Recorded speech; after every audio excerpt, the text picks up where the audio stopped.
oriented nonprofit organization which is formed in 2014 and officially registered in 2017. They were inspired by the thought and philosophy of Sir Syed Ahmad Khan, the founder of the Aligarh Muslim University. Aligarh Renaissance is a distinguished NGO with a global footprint boasting 7 international chapters in the USA, Netherlands, Canada, Italy, Qatar, UAE, and Saudi Arabia. In India, we have a strong presence in Aligarh, Agra, Bareilly, Delhi, and Pilibhit. Currently, Aligarh Renaissance have 8 international chapters and we have 800 members which are available in 65 districts. The Aligarh Renaissance is registered under the Societies Registration Act 1867 2.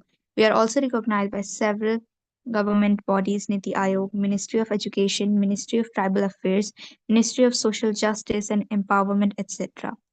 Next, I would like to invite Ms. Kainat for introducing the purpose of our today's event.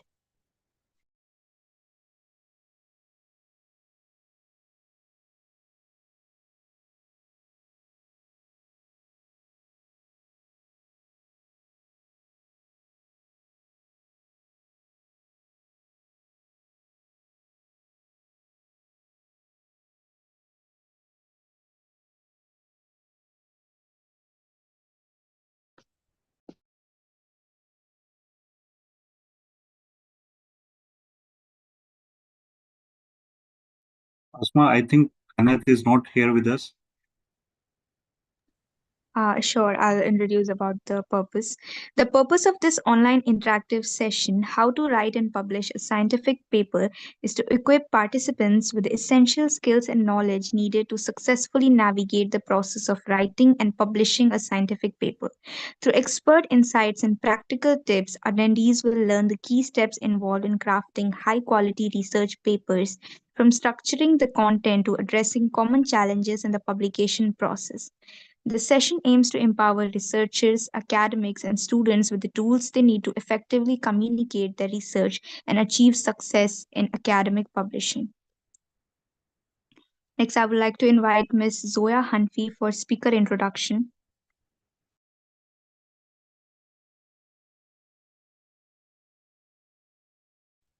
Assalamu alaikum everyone. This is Zoya Hanfi and I'm here for the introduction of speaker. It is my absolute pleasure to introduce today's speaker, Dr. Afra Nazir, an esteemed researcher and educator with an impressive 17 years of academic experience. Throughout her distinguished career, Dr. Afra has built a strong foundation in both research and university teaching, with 7 years of dedicated research experience and 10 years of teaching at renowned national and international universities.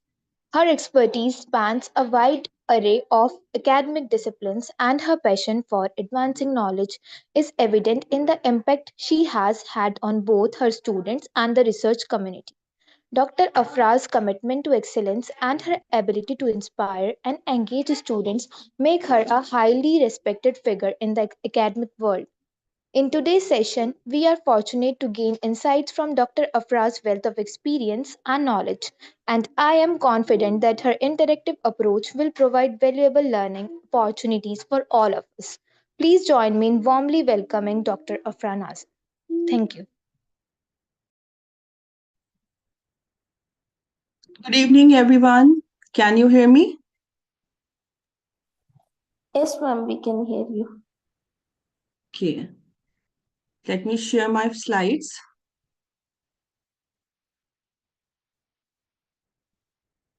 Is it visible?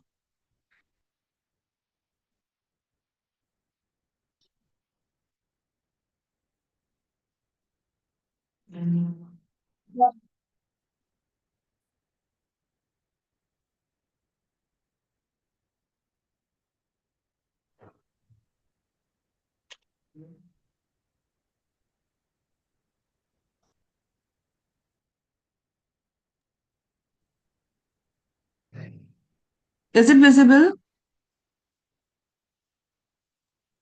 Yes, ma'am, it's visible now. Okay. Good evening, everyone. Today, I'm going to talk about something that is both exciting and challenging. That is how to write and publish a scientific, or you can say, research paper or technical paper, all means same thing. So whether you are a student or a researcher or someone looking to share your findings with the world, publishing a research paper is an essential skill. It not only allows you to contribute to your field, but also helps you to gain recognition as a researcher. Now, there's no way to get experience except through experience. It means that the learning comes from hands on practice rather than just theory or observation. For example, you cannot learn how to swim just by watching videos or reading manuals. You have to get into the water and practice. Similarly, in research, writing and we can say publishing a scientific paper, you cannot be just mastered by merely, studying guidelines or examples. The real understanding comes from when you go through the whole process firsthand.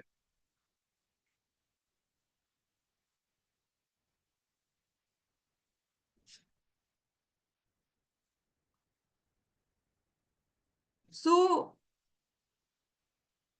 why we need to write and publish research papers? Ideally, it is to share the research findings and discoveries with the hope of improving. But practically, what happens in order to get funding or in order to get promoted, to get a job, to keep your job, we need research papers. And in countries like US, there's a visa called O1 visa, that is a talent visa, and it is specifically for those young researchers who are working in the field of research, and they're publishing papers and they're contributing to scientific society. So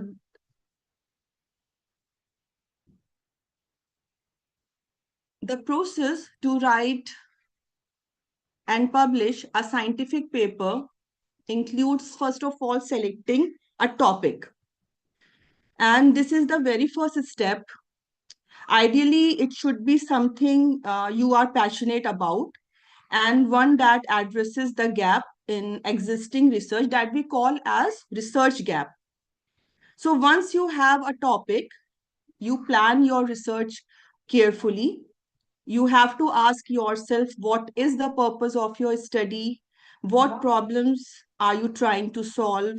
And what methods will you use to collect the data? After that, you have to prepare the manuscript. So this is just a scientific or a technical term for the research paper, that is manuscript. So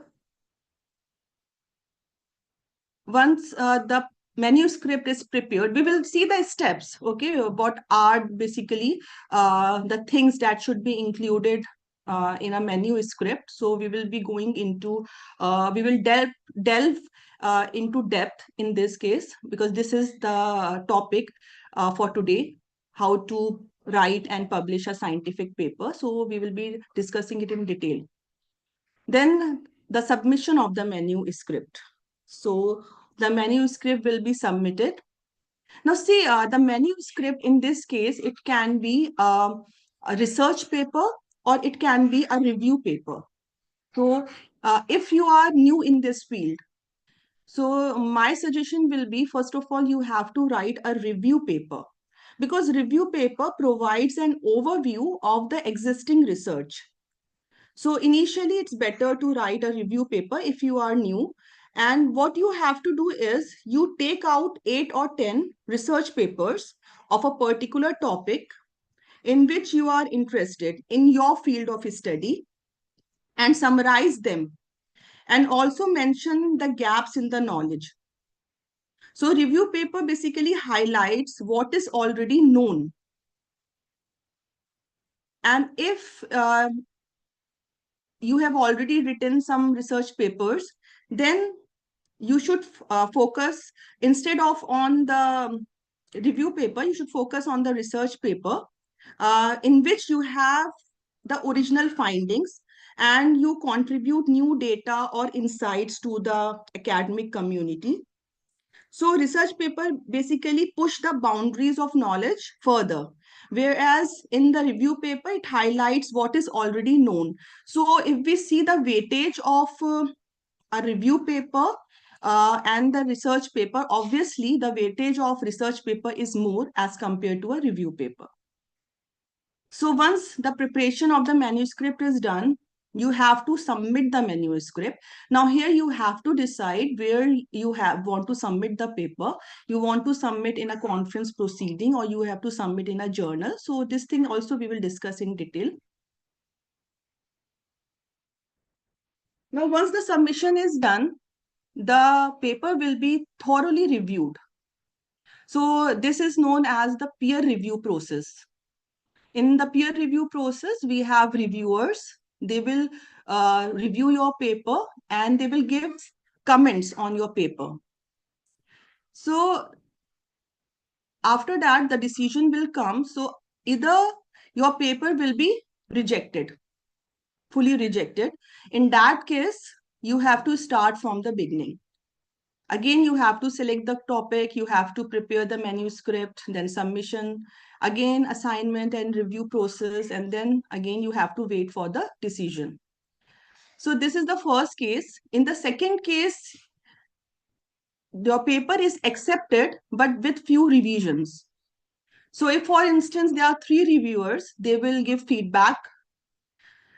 What you have to do is, you have to thoroughly go through the comments of the reviewers and you have to implement those comments in your paper. You have to improvise your paper and then resubmit it. After resubmission, re-evaluation will be done. Now, if the reviewers find out that the comments are not thoroughly gone through and the implementation is not done accordingly, in that case, the paper will be rejected. And after rejection, again, you have to start from the beginning. And if all the comments are implemented, in that case, the paper will be accepted and it will be sent for publication. Now, the paper which is accepted and sent for publication, that is known as basically the camera ready paper. Camera ready paper. And you have to convert your paper into camera ready paper through this IEEE PDF Express. You have to go to HTTPS, this website, okay? You have to type in IEEE pdfexpress.org and then you have to convert your paper into a camera ready paper. So there you have the conference ID. You have to enter the conference ID. You have to enter the email ID, your password, and then you have to log in, convert your paper, save the paper in the PDF format, and then send it. So that paper will be published. Now, the parts of the manuscript are firstly title. So this is the very first thing that is noticed by any reader. So the title of the paper should be such that it should be a niche title. Okay, it should not be a generic title and it should be an appealing one. Next comes the abstract. Then introduction. Abstract is basically the summary of your entire paper. We will discuss it in detail in the upcoming slides. I'll just give you an overview. Then we have the introduction. This is the thing that sets the stage. It explains the problem, its significance, and what your research aims to achieve. Basically, sometimes the related work is also included in introduction part. In the related work, what you have to do is you have to go through 10 or 15 research papers. Okay. You have to mention what is there in those research papers, and you have to properly cite those papers. So the reference will be given in your paper, and those papers will be included in the reference section, and proper citation will be provided in the introduction section. Next, we have the methods. It is also known as methodology. We can say it methods or methodology section, and it describes how you conducted your research. So making it reproducible for the others. And in the results, you present your findings by using tables, graphs, and figures. Then the conclusion. This is the final part, the conclusion part that interprets the results, explaining what they mean and how they contribute to the field. Then we have acknowledgement. This is completely optional. Like in some cases, it's not given, but when you are going to submit your paper in a journal, then in those cases, sometimes acknowledgement is given. And final, the reference part. So when you are writing your manuscript, in what order these particular things must be written? So firstly, you have to write down the title of your paper, very first thing. Then the methods part should be included. So when you are performing your experiments, when you are working on a project, you are getting the results. So at the same time, you should start writing your methods part or the methodology part of your paper. Then the results should be written. Then introduction and conclusion should be included in your paper. Then the abstract part, because abstract is basically the trailer. It's basically the trailer. When we go through a research paper, it comes second. First the title, then we have the abstract of the paper. But when you are writing a research paper, this abstract part should be written at the end, because it's a trailer. Once the movie is created, then the trailer is released, right? It's not that the trailer is released first and then the movie is created. So it's just like that. First, you have to write the research paper, then you have to work on your abstract part. Acknowledgement, as I said, it's optional, completely depends. And then the references.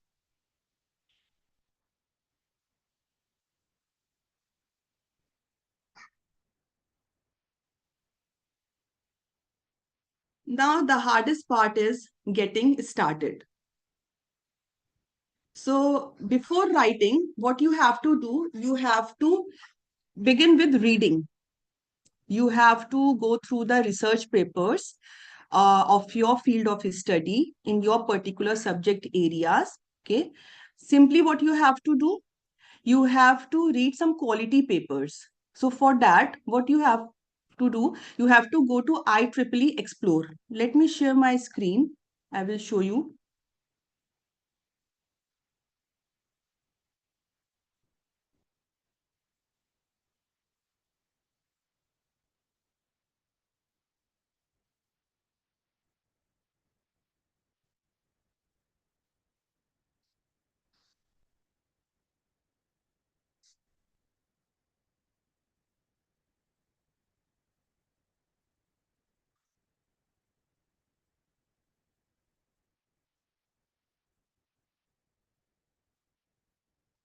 Can you see my desktop? Can you see my desktop?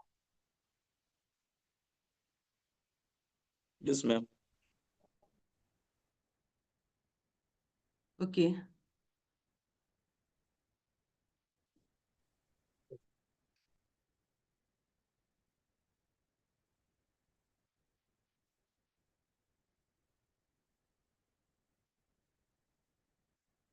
You have to type in IEEE Explore.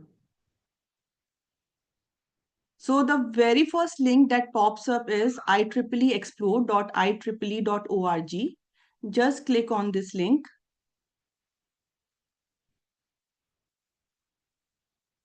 Okay, you have the search option.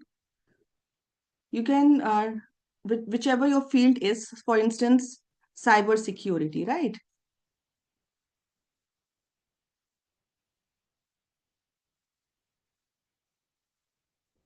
You can see number of papers. How many search results? 38,493 papers are related to cybersecurity. Now, as you scroll down, you can see that some papers are freely available and some papers are logged. That means you cannot access them until and unless you have its subscription, or your institution have its subscription, in whichever institution you are enrolled in as a student, or in whichever institution you are working. Those institutions sometimes take subscription of it. So in that case, you can open these papers. It will be available to you. Else, what will happen? Only you can see the abstract part and the reference part. That's it. Rest, the reference part is open. These are the references provided in the paper, and complete paper you can't access. Access to this document requires a subscription. So if you click on this PDF, full text access may be available. To access full text, please use your institutional or member sign-in. So this is the case. Okay, not an issue. Now, those papers which are open, you can access them. What you can do is, on the left-hand side, extreme left-hand side, is an option called Open Access Only. Click on this option. Now, what happens? Only 25 papers, they are open access papers. So even without subscription, you can open them, you can read them, you can see. But the problem is that in this case, there's a possibility that out of these 25 papers, how many papers? 25 papers, you won't find the most recent one. See, as in this case, this is of the year 2021. Again, 2021. So luckily, we have this paper of the same year, 2024. Okay. 2023, good. So in this case, we have some recent papers also, but sometimes what happens, you won't find the recent ones. So in that case, what will happen? You can go through some of the papers, and there's another option, that is Springer Open. We'll type Springer Open, enter. So this is the first link, www.springeropen.com. Open this link. This platform will provide you all the papers, and all open access papers are available over here. So you can open those papers, you can go through them, you can explore through subject areas.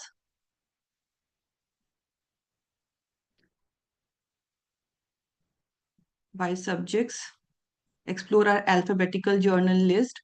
So there are many options. You can just go through them and you can find the papers of your interest in your field of study.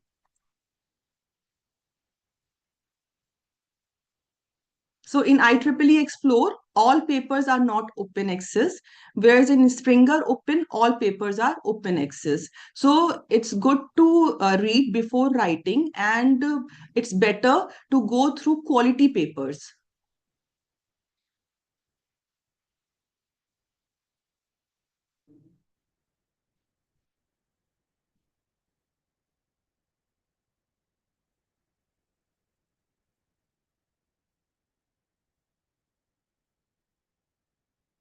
Okay.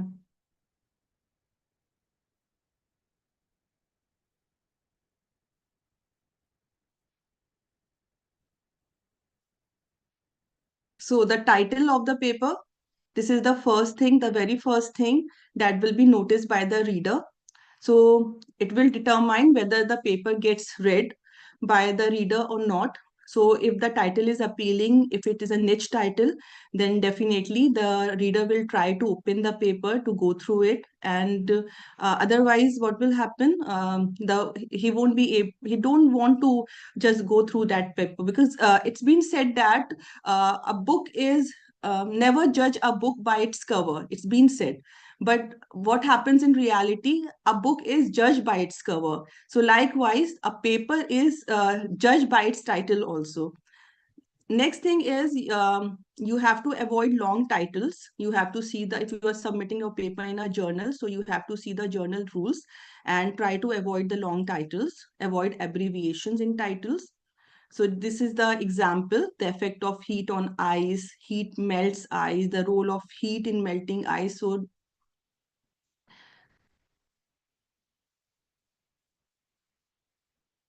then we have the abstract part.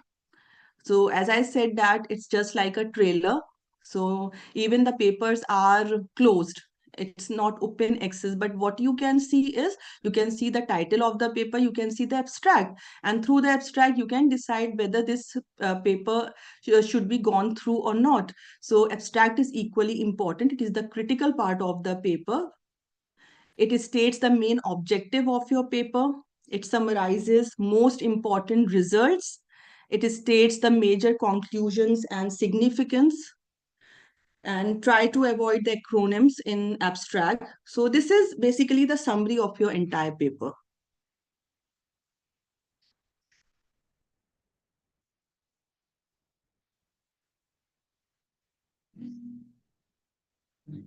Next is the introduction. Build case for why study is important or necessary. It provides the brief background. It states the hypothesis, the central question. Because what happens is, when we start our research, we have a hypothetical, we have a hypothesis that, for example, you take out two papers, okay, and in one paper, uh, method A is there. In second paper, we have method B, right? So we have decided that if we combine these two methods together, we get AB method, and the results will be much better as compared to method A and method B. Means if both these are combined together, the result will be better. So this is just an hypothesis. It can be right, it can be wrong, depending upon, after performing the experiments, what we get the results. So the hypothesis is stated over here, and you can give a one sentence summary of findings also in the introduction part. So it basically explains the problem, its significance, and what your research aims to achieve. Sometimes, as I told you earlier also, the related work is also included in the introduction part. So in that case, you have to give proper citations also. You have to recognize the authors that have already worked on those particular methods, and the citations will be in the introduction part, and its reference will be given in the reference section, which will be included in the end of your paper. Then we have methods. Best to begin writing when experiments is still in progress. So this is the very first thing that you have to start working on when you are still working on your experiment part, when you are still building your project.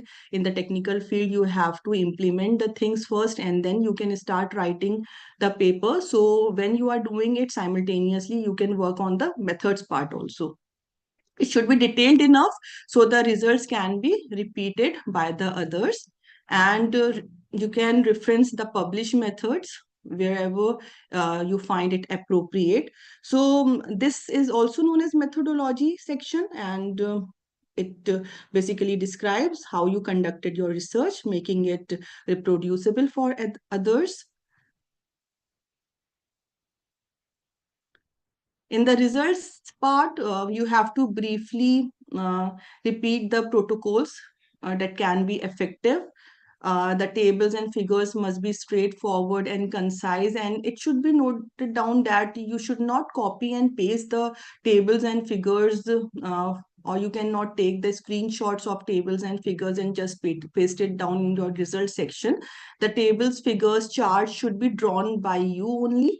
Okay, so at least you have some basic knowledge of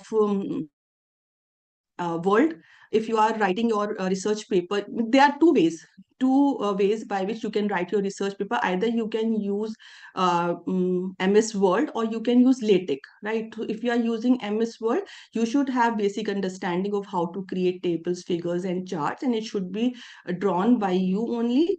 It should not be taken from somewhere else, or the screenshot should not be pasted down, otherwise your paper will be rejected in that case. And present the main findings referring to tables and figures. So you present your findings using the tables, graphs, and figures in this case.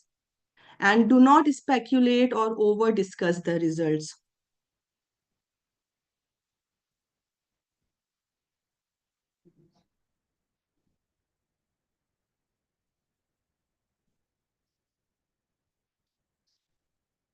And finally, we have the conclusion part, where you have to first answer the question that is being posed in introduction part, where the hypotheses have been given. So you have to answer whether that hypothesis was correct or not. You have to relate your conclusion to the existing knowledge. Okay, comparative analysis can also be performed over here. You have to discuss the weaknesses of your experiments, the weaknesses of your results, and how it can be improved in future, and explain what is new without exaggerating, and do not repeat the results. So you have to present your findings, and you have to interpret the results, explaining what they mean and how they contribute to the field. So this will be a final conclusion and summary. And then you have references. So include those references in your paper which are most relevant and most recent. For instance, if you are taking 30 research papers, so those 30 research papers should be from last 10 years only. The most recent one should be included, the most relevant one. And be highly selective, because if you want your research to be of high quality, in that case you should have gone through high quality research papers, right? So be highly selective when you are selecting or you are going through the previous results and experiments. And read the references carefully, do not misquote, and use the correct style for the journal. So every journal, every conference, they have their different styles of referencing. So you have to make sure the references are as per their referencing style. Now there are some jargons. There are some jargons that should be avoided, like a considerable amount of. This jargon should be avoided, and in place of this, you should use much, on account of. Instead, you can use because, a number of. This should be avoided. You can use several. Referred to as can be replaced by called. In a number of cases, preferred word is some, has the capacity to, can be replaced by can. It is clear that, clearly can be used. It is apparent that, apparently can be used. Employ, so you can use fabricate, so use make instead of fabricate. So these jargons actually, when we have a scientific community of a particular field, jargons can be used to explain the complex problems easily within one word. But what happens for the general audience, it is quite difficult to understand, and they need explanation. So in your research paper, the research paper is for the general audience, general public, right? So it doesn't matter that only that particular field of person can read a research paper only. They can, it can be read by the persons of related to other field as well. So it's basically mm, preferred that the jargons should be avoided.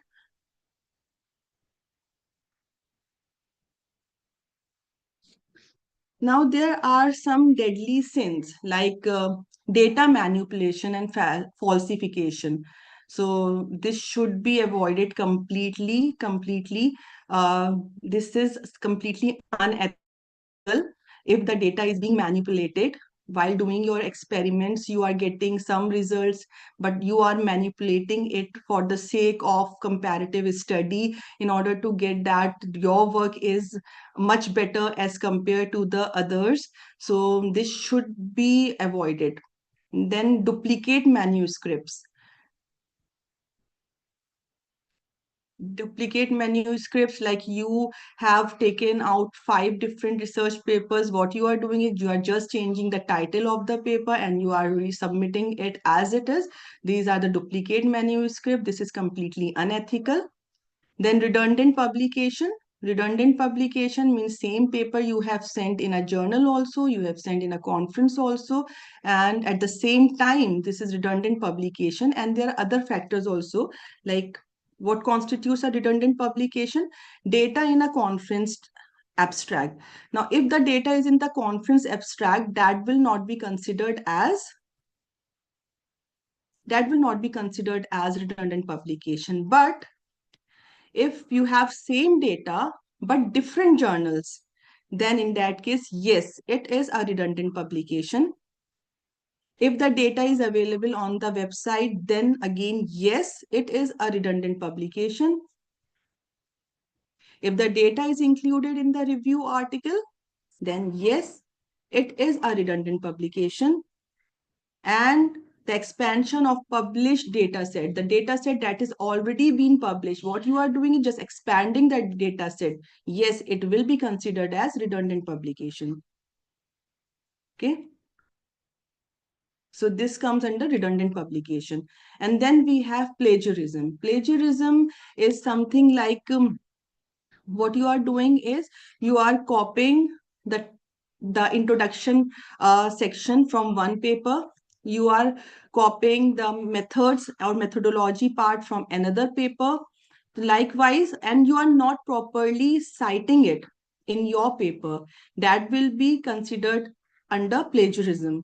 So when you will submit your paper for publication, they have a plagiarism detection tool, that is basically Turnitin, and through that they will come to know that yes, your paper is plagiarized and it will be rejected in that case. So if your plagiarism is more than 10%, definitely it will be rejected.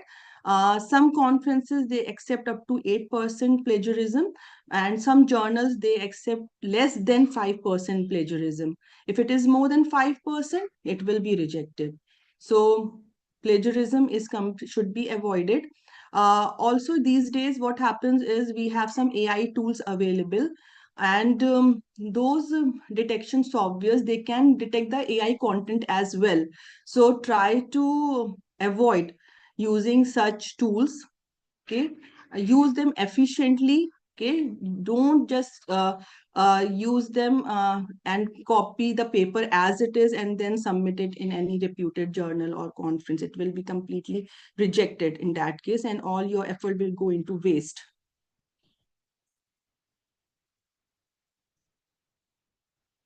And once your manuscript is ready, what you have to do is revise, revise, and revise. So it takes a lot of patience. So be patient while drafting a manuscript. Okay, this complete process actually requires 3 to 4 months. Don't think that you will just complete it in just 1 week and submit it and the paper will be published the next day. It's not like that. It takes around 4 to 5 months to write a paper, to work on it, to revise it, to submit it, then get the revisions, then again re-revise it, then again convert it into the camera ready paper, submit it, and then wait for the publication process. So once it is submitted for the publication, then again you have to wait for 1.5 months to get it published and you can see it online. So revise, revise, and revise. In this case, all the authors should participate. So when you are writing a paper, it's not a one-person job. you will have other authors as well. The first author is the one who is solely responsible for doing all the experiments and for working on the paper. And the experiment part will be done by the first author. And then we have the corresponding author. The corresponding author is actually a mediator between other authors and the editor. Okay, so all the publication part will be handled by the corresponding author. And then we have other authors also. You can have maximum of 6 authors in a paper. So some journals, they don't allow more than 6 authors. Some allows, so it depends. So all the authors should participate in this process. Review order of data presentation, polish the writing style, then double check the references, because the references should be as per the format of the journal. Different journals, they have different formats of referencing. So the paper should be improvised according to that. Then look for the typos. There should not be any typing errors. Double check the spellings. And once this is done, then the submission process will start. So you have to read the instructions carefully, fill out all the necessary forms, the copyright transfer form, conflict of interest form. You have to write the cover letter and then confirm the receipt after 6 weeks. If you will not get any confirmation, just contact the editor. Okay. So what constitutes a good journal and conference proceedings? When we talk about conference proceeding, it's generally preferred that you submit your paper in an IEEE conference proceeding, in a Springer proceeding, or Elsevier. Like if you are writing a paper, you are submitting it, and it's not been published by these reputed IEEE, Springer, Elsevier, then it's of no use completely. It's a total waste of time. So when you are submitting your paper, just go through it whether they will be going to publish it in these reputed journals or not. So for that, what you have to do is, for example, you have to submit your paper in any conference proceeding. What you will do,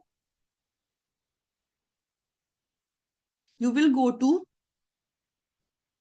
easychair.org/CFP. You will type in easychair.org/CFP. You will get list over here. These are the conference proceedings that are going to be held. So location wise, the submission deadline is given, the start date is given, and also the topics. Okay. You can sort it as per area, as per country, as per topics.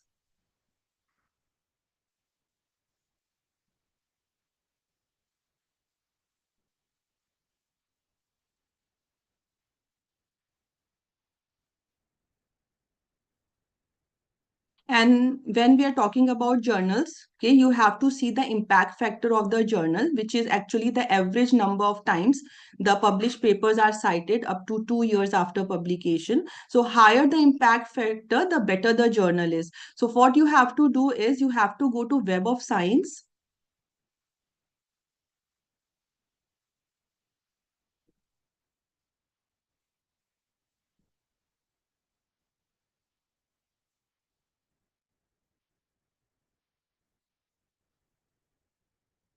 Type in Web of Science.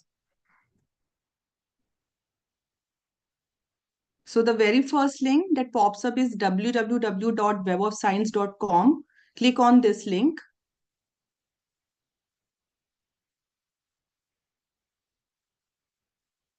Sign in.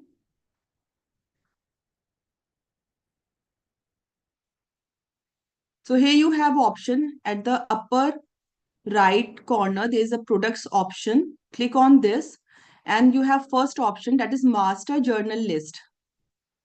Click on master journal list and here you can write down the name of the journal, search journals. So you have to make sure that the journal should be listed over here. So we have this journal. This is ESCI index, that is Emerging Source Citation Index journal. So that means this journal is a good journal. Okay, you can view this journal.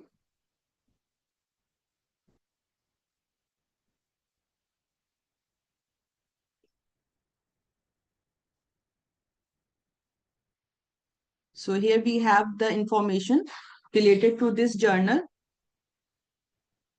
Okay, you can visit his website also, and you will get more details about it. So this way you can find out a good journal and a conference proceeding for your paper.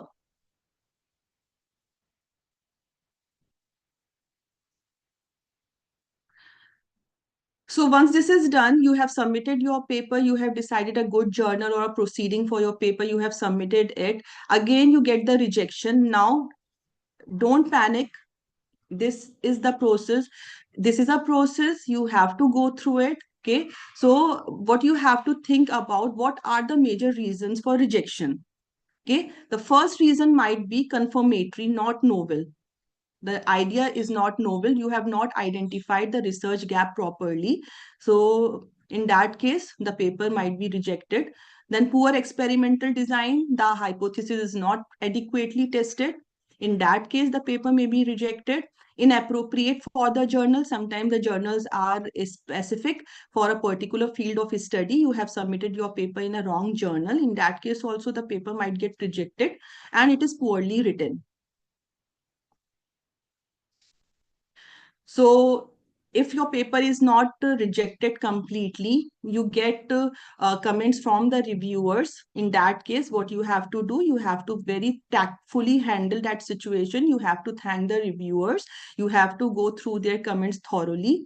And you have to prepare your response. So each comment should be addressed properly. Each change should be stated, and do not respond to reviewers in a bad language, and never call the editor. Get help from the other authors in order to implement all the comments that are provided by the reviewers.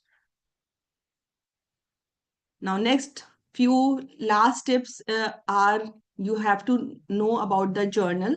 You have to do your study about the journal, its editors, and why you are submitting the paper over there. You have to pay close attention to the spelling, grammatical errors, punctuations. Make sure the references are comprehensive, they are accurate, they are up to date, and avoid careless mistakes. Read and confirm to instructions for authors. Whenever you are selecting any particular journal, there is a link called instruction for authors. You have to go through it very carefully, and you have to prepare your manuscript accordingly. So this is all from my side. I think I have taken a lot more time. If you want to connect with me, okay, you want to collaborate in your research work, you can contact me. This is my email ID. Okay, you can note it down. And that's all. Thank you. If you have any queries, you are most welcome. I'm happy to answer all your queries. Thank you so much. Ma'am, your mail ID, please. Once again, show it on the screen, please.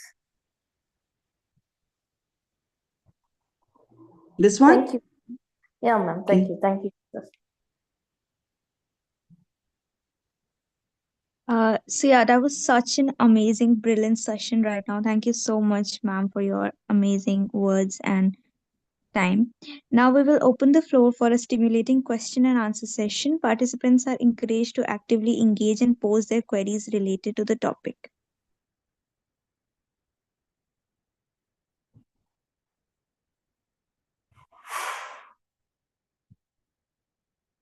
The session was good, ma'am. Really, I was from CSE department.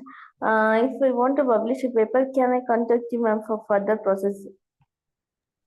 Yeah, surely. I'll be happy to help you out in the entire process. You can connect with me. This is my email ID, and I'll be happy to collaborate with you.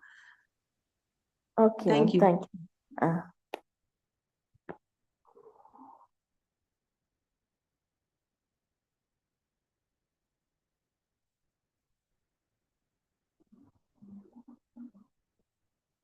Muhammad Nawaz is asking what type of language is typically used when writing a research paper, formal or academic?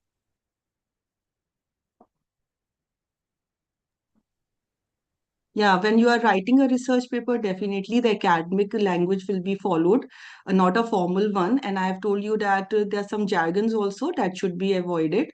Okay, so definitely the academic language will be used in that case.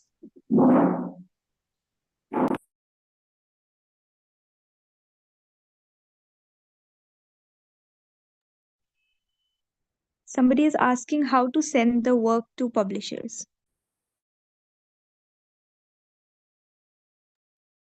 Now, in order to send your work to publication, definitely the first thing is you have to decide whether you have to go for a conference proceeding or you have to go for a journal. So it depends upon you. Means as a student, if you have an ample time, right, and your work is of high quality, then definitely you should go for a journal, because journal has higher weightage as compared to a conference proceeding. But if you are undergrad student and you know that your work is not of that repute, then in that case you should start with a conference proceeding. So for conference proceeding, I have told you that you have to see which conferences will be held in the upcoming year. So for that, I've shown you the link also. You have to go to that particular link of EasyChair/CFP, and then you have to see the conferences of your field of study according to the locations also. Means if you can, because you have to present the paper in the conference proceeding. So if you are flexible to travel internationally, then you can go for an international conference also. And if you are not comfortable in traveling internationally, and you can travel in a country only, in your country only, then in that case you can go for national level conferences. So it completely depends upon your choice. If you are a beginner, I will suggest you to go for a conference proceeding, and that too in your country. So in that case, what will happen? You will get to know other researchers also. You will get to know them, and you have the chance of making network with them. So in future, you can have them as a co-author. You can have them as a third or fourth author also. So it's a collaborative work basically. You cannot write each and every paper as a first author. In some papers, you will be a first author. In some papers, you will be second or third author. So you will get a chance to get to know other researchers also, and networking will be done. So go and present your paper accordingly.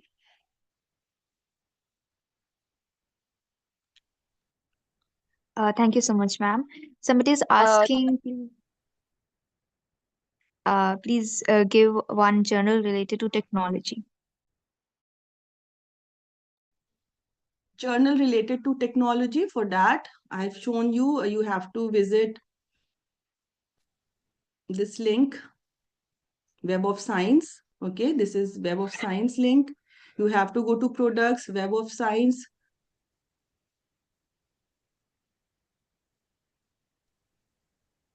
Ma'am, thank you so much for the session. Ma'am, I want to ask you a question. I am undergraduate student, second year student, and Mhm. I want to write my very first paper, but and this session was very helpful for me. So I want to go for a conference that going to be held in the March. So there is a need for abstract. So I want to basically ask, what is there any difference between the abstract for the conference and uh, what are the basically they needed in the abstract for the conference?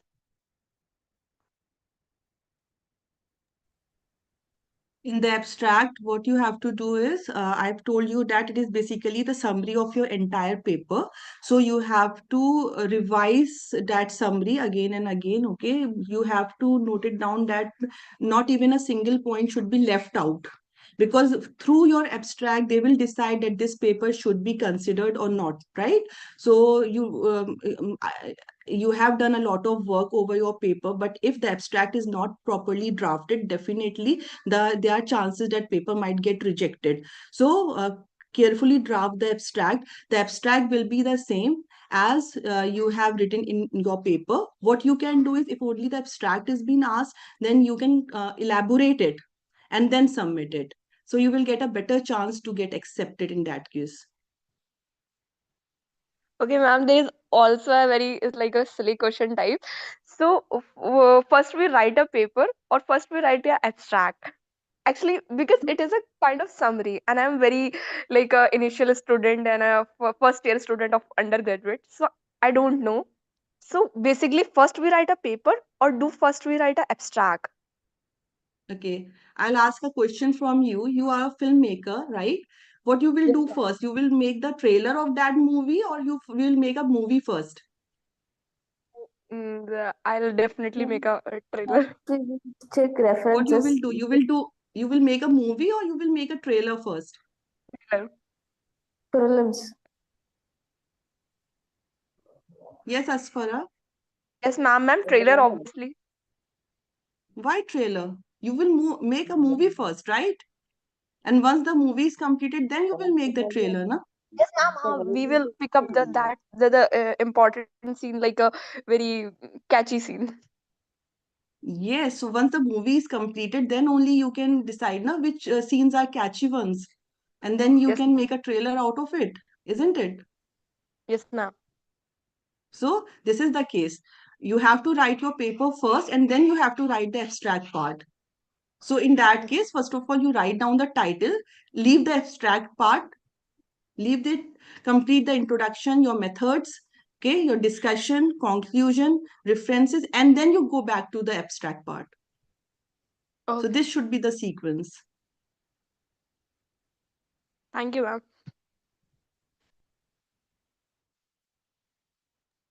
Good evening, ma'am. Good evening. Can you say what is a camera ready paper is? Yes. Camera ready paper is the one that is going to be published. This is the final version of the paper that will be published. So after publication, the thing that will become online, that is the camera ready paper. So what you have to do is you have to send your paper, and after revisions, you will improvise your paper, then you will resubmit it. And after resubmission, when you will get the reply from the publisher that yes, your final version has been accepted, then you have to convert that final version into a camera ready version. So for that, I have given you the link over here.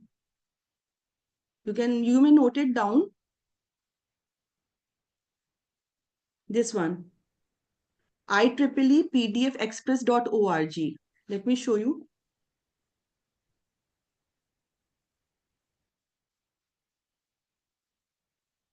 IEEE pdfexpress.org. This thing.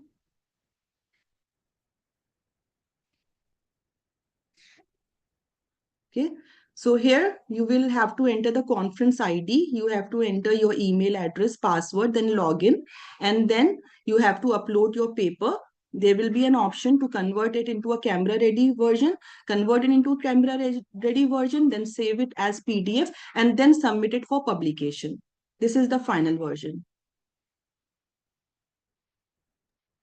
Thank you, ma'am. Excuse me, ma'am. Yes. Ma'am, first I'd like to say beautifully explained. It was a very productive session. And my question, ma'am, would be what is the right time to start making the papers? Right time. For instance, if you are an undergraduate student, you must be you have done your project, isn't it? So Okay. if you have done your project, then you are in a position to write a paper also, because you should share your work with the scientific community. Okay. So for that, how you will going to do that? You have to write a paper for that and you have to publish it. Then only the other people will read your work. So if you have done your project at the undergrad level or at the graduation level, or if you are enrolled in a doctoral program, so you are ready to write a paper. Okay, so after graduation, is it? After graduation or in the final year of your graduation, you In the can final start year. writing. Yeah, in the final year. When you are working, when you are doing experiments, when you are getting the results of your experiment, you can start the methodology section of your paper, the methods part, the methodology part. You can start writing it down parallelly. So in this way, one section will be completed. So methods part will be completed. And when you will get the results, you can complete the result section of your paper. Once the result section is completed, then you can move forward. You can go to the introduction part. You can go through the other papers also. Other researchers are doing what they are doing, what methods they are using, what experiments they are conducting. Then you can complete the introduction part. Then you can perform the comparative study. So in this way, each section will be completed side by side, and final the abstract part, and then you can submit your paper. Thank you, ma'am. One more question. What is the difference between a journal, manuscript, and conference proceeding? Okay. See, manuscript is a technical term for a research paper. It's nothing more than that. Okay.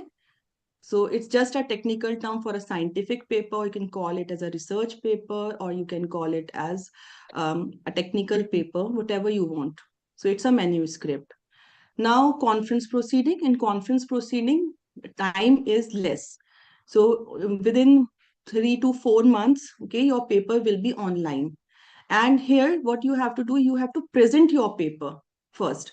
Once the paper will be presented, then it will be sent for publication. But in case of journals, what happens? There are two types of journals. One is paid journal, another is unpaid journal. So in case of unpaid journals, the time is more, publication time is more, and it goes through a rigorous process. So the chances that if the work is not sufficient, if the work is not of that level, then there are chances that it will get rejected. And if it is accepted, then again it will take around the 6 months time or 1 year time to get published, to get online, in case of unpaid journals. In case of paid journals, the time is less. Within 6 months, within 5 months, the paper come online, but there's no need to give presentation in that case. So this is the major difference. In a conference proceeding, you have to present your paper and then it will come online. In case of journals, there's no need to present the paper, and definitely it will come online, but it will take some time. Okay, ma'am. So basically, conference proceeding is like first you have to present it online, right? Then it will be published. Yes, the conference it can be online also, it can be offline also. You can visit there and you can present your paper, or if it is in hybrid mode, then you can present it online as well. So it depends completely upon that particular conference, in which mode it will be conducted. Okay, then after presenting it online, you just publish it, right? They will send your paper, and they will send the paper, and within 1.5 years it will come online. Yeah, it will be published. 1.5 So years. if you are a young researcher, you are a new researcher, in that case, I will suggest you to go for a review paper. First of all, write a review paper, submit it in a conference proceeding, get it published. Once this is done, you will get a hands-on experience on it. Then you go for a research paper. Then research paper, publish it in a conference proceeding again. Now, once you have two research papers, one review paper, one research paper in a conference proceeding, then go for a journal. So this is my suggestion. This is a step-by-step process. So then go for a journal. Okay, can you repeat that?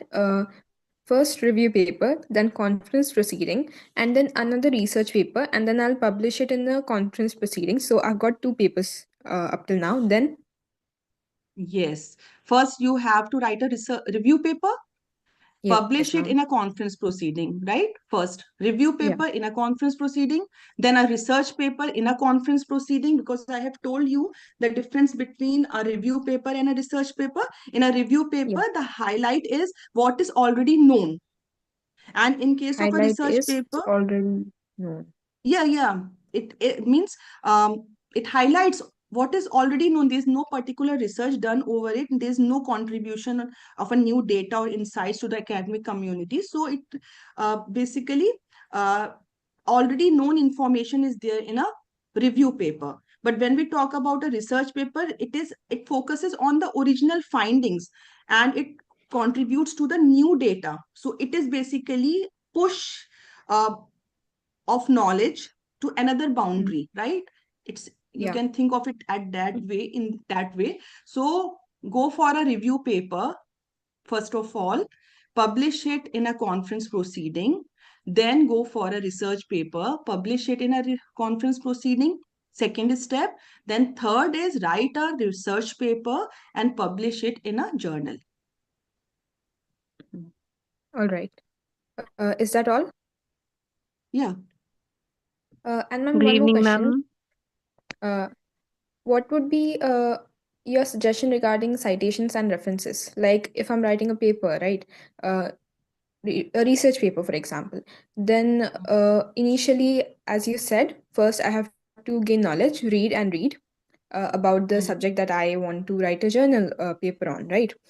So the people from whom I'll be taking the references, should I contact them that I'll be putting their works reference in my paper? No need to contact them when you will cite their paper. Okay, when you will cite it in your paper, they will get a notification automatically, because what happens in a scientific community, the authors are generally available in a Google Scholar site, and then we have academia. In academia, they have listed down their papers. In Google Scholar, they have listed down their papers, right? In ResearchGate, they have listed down their papers. So automatically, the citation will increase. When you will cite their paper in your work, their citation will increase. So they will get to know about it. So no need to contact them personally. The thing is, in order to avoid plagiarism, you should mention their papers and you should cite them properly, because it's their work. It's their work. What you are doing, you're just going through it and you are just improvising it. So just mention it in your reference part, cite it in in the introduction part, and then they will get to know about it automatically. No need to contact them. Okay. And ma'am, you mentioned ResearchGate, Academia, and Google Scholar. Scholar. All right. And as you mentioned about the review paper, right? If I start writing a review paper, in that paper, should I also put citations and references? Yeah, It definitely. would be necessary, right? Definitely, because it is the overview of the existing research. So whatever Indeed. existing research you are taking into account, you have to mention them in the research part, in the reference part, and then you have to cite it in your introduction part in the rest of the paper also, because here you are not doing anything. What you are doing is just you are comparing, you are doing a comparative study. So in the comparative study part also, you have to cite those papers. Okay, so basically, a review paper is more of a comparative study, as you have mentioned, because I'm not adding new data to the scientific community, is it? Exactly. Now you got the point. You got the Okay, point? thank you. Yeah. Yes, ma'am. Good evening, ma'am. I have a question. Am I Yes. audible?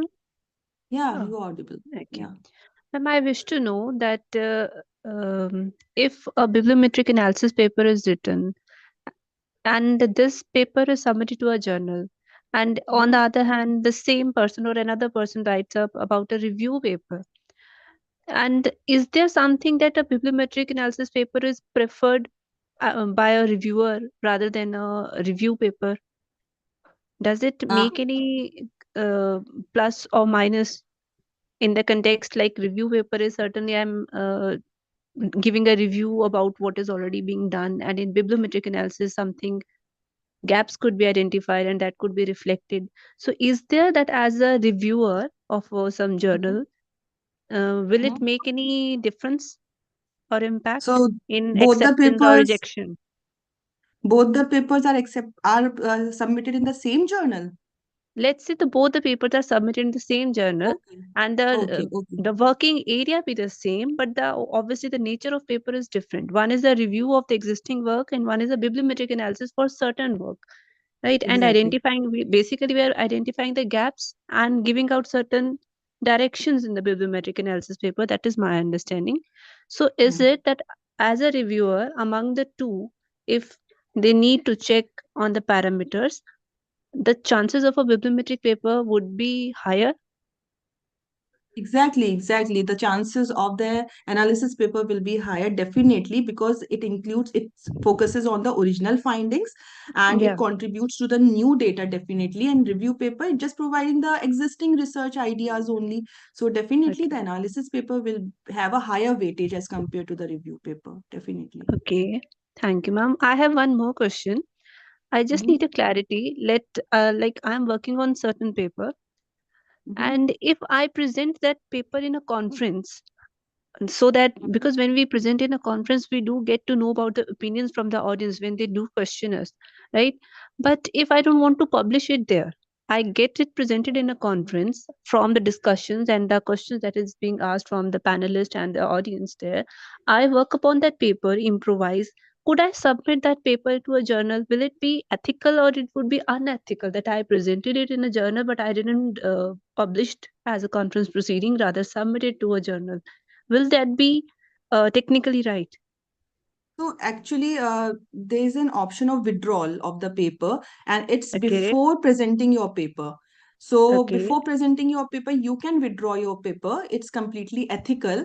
But once you Hmm. have presented the paper, in that case, now it's without permission or without letting them know, it's completely unethical to submit it in another journal. So what you have to do is you have to contact them. You have to let them know that now you don't want to publish your a paper in your conference proceedings and you want to submit it in another journal, so then you have to wait for their decision what they decide, because now Okay. the withdrawal period is Hmm. lapsed, isn't it? Yeah.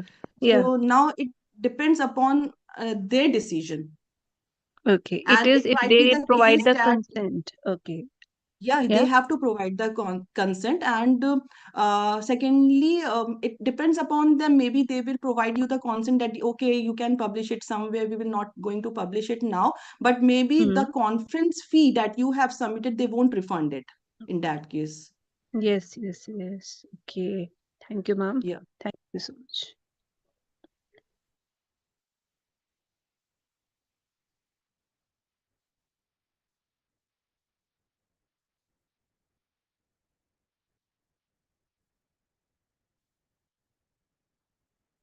Any other question? Okay, thank you, sister, for giving such a informative presentation. I am very happy to take part. I just want to ask you, what are the importance of publishing your research to publications or journals? What are the advantages I will get? That's the question I want to ask you. Thank you. uh, Thank you for your question.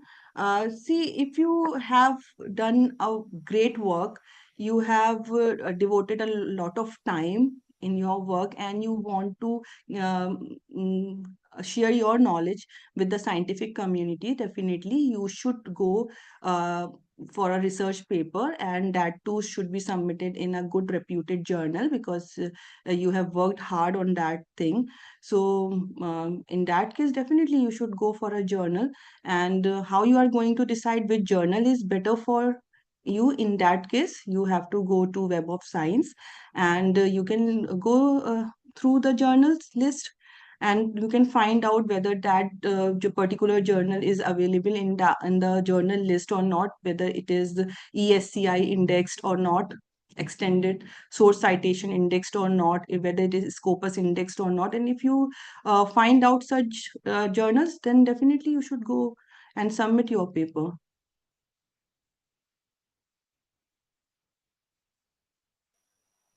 Okay, thank you very much. So the advantage you are getting is your work will be recognized. Is that right? Or is there any other advantage you will get from these publications?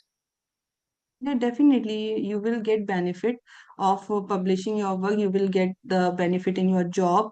This is the most practical thing that because of which the people publish their work. Definitely, it contributes to the society also, in society and for the development of a country, because the development of a country depends upon what type of research is going on in that particular thing. So these days, the developed countries, they are promoting the research work. They want the young researchers to come to their country and contribute in the research programs, and they are giving a good stipend also to such young talent researchers. And as I told you that in US also there's a visa called talent visa, O1 visa, and this visa is provided to the young researchers only. So uh, the work should be published in the journals, and it will definitely help you in your job also and in getting permanent residency also in the developed countries. Thank you very much. Thank you very much. I got a lot from you. I just want also to add another question, which is the difference between journals which need to be paid and journals which are free. Is there difference in it according to their quality, their time, something like this, or is it okay to publish first in journals which does not require any fee? Thank you. Yeah, there are the two types of journals. As I told you that some journals are paid ones and some journals are unpaid ones. Generally, what happens is in case of unpaid journals, the time taken to publish your paper is quite high. So if you have it goes up to from 6 months to up to 1 year also. So if you have that ample time, you can go for an unpaid journal. But if you don't have that much time, you want to get your work published as soon as possible, and in that case, you can go for a paid journal also. So it's not necessary that all paid journals are not appropriate ones. It's not like that. Some good journals are also paid ones. So the time taken is quite less. And also, what happens is they are open access also. So what happens, the paper can be downloaded by large number of researchers. They can download it, they can go through your paper, they can cite your paper in your research work, and you get more citations. So generally what the researchers are doing, they prefer for paid journals, and just because of the fact that they are open access and they will get more citations. So both are equally good. It depends upon you. uh, you have time, go for unpaid ones. If you don't have time, you want more citations, you can go for a paid one. Paid ones are equally good as compared to the unpaid journals. But sometimes what happens is unpaid journals have more weightage sometimes in some field of areas, but not in all the cases. Yeah, thank you. Good evening, madam. Here is another question, and my name is Satishan. And I have already posted this query on the Sano chat box. And madam, is OpenAir, is this a genuine indexing? Because recently I have got published my article in IJSSR journal. So it is International Journal of Science and Social Science Research. So in this journal, but the indexing is shown as Open Air, AIRE, Open Air. So may I know that is whether this indexing is genuine? Okay, let me check it. Just let me check it in front of you only. OPENAIRE. AIRE is in capital letters. Okay, just wait. Yeah, please.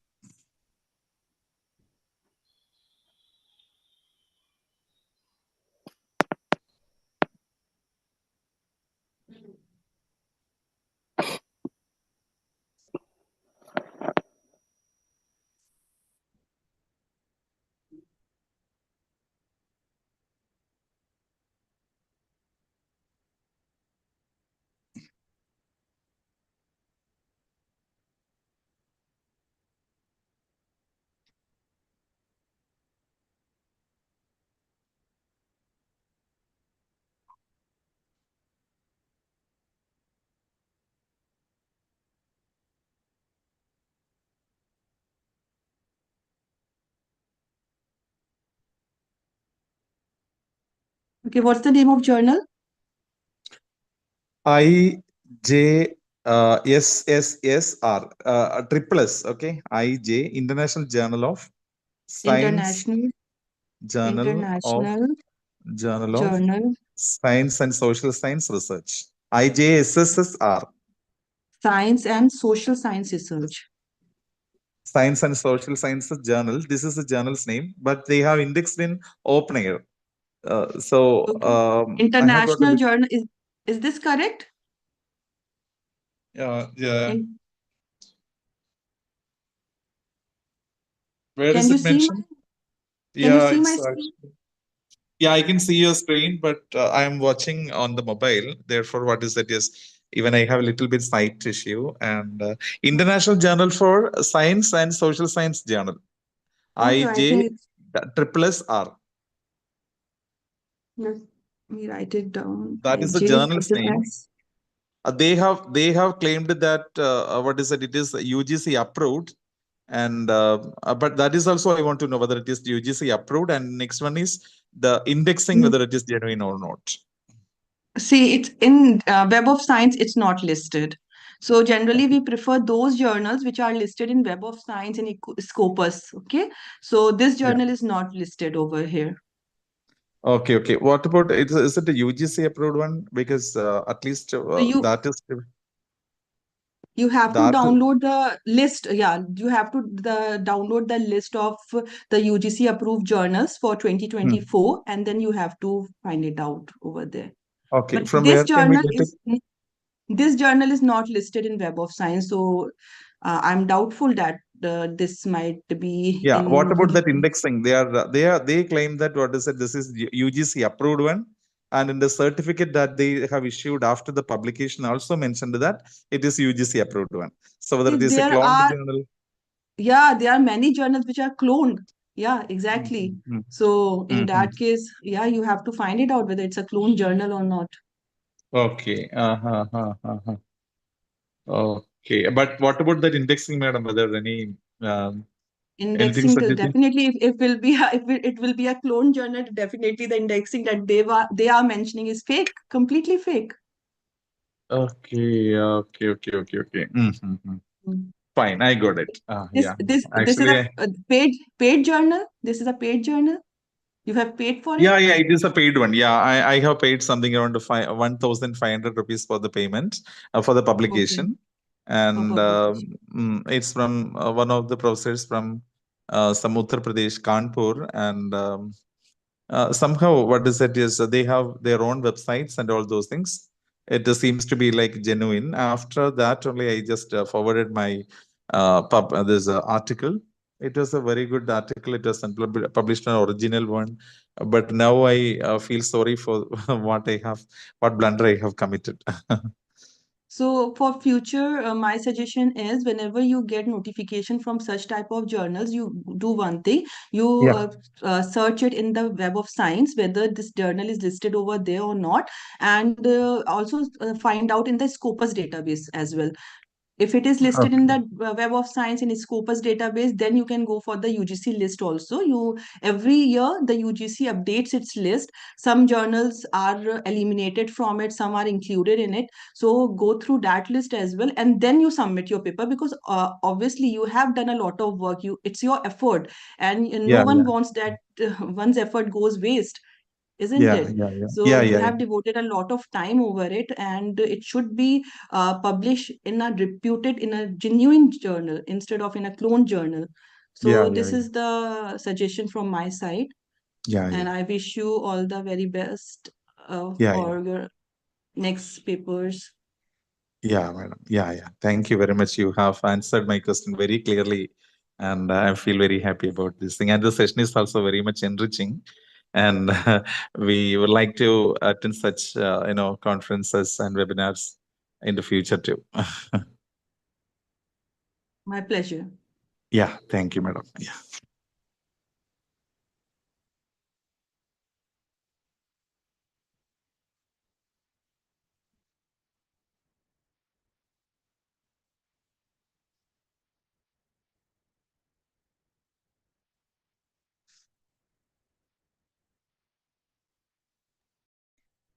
I guess everybody is done with their questions, so I would like to invite Miss Kainat for the vote of thanks.